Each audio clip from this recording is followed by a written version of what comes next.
Meaning of dispersion. Dispersion. Dispersion.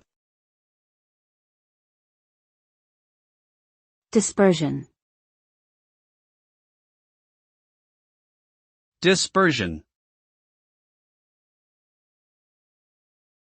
Dispersion refers to the extent to which a set of data is spread out or scattered from its average value. It is a measure of the variability or diversity within a dataset. A low dispersion indicates that the data points are clustered around the mean, while high dispersion suggests that the data points are widely spread out. Common measures of dispersion include the range, variance, and standard deviation.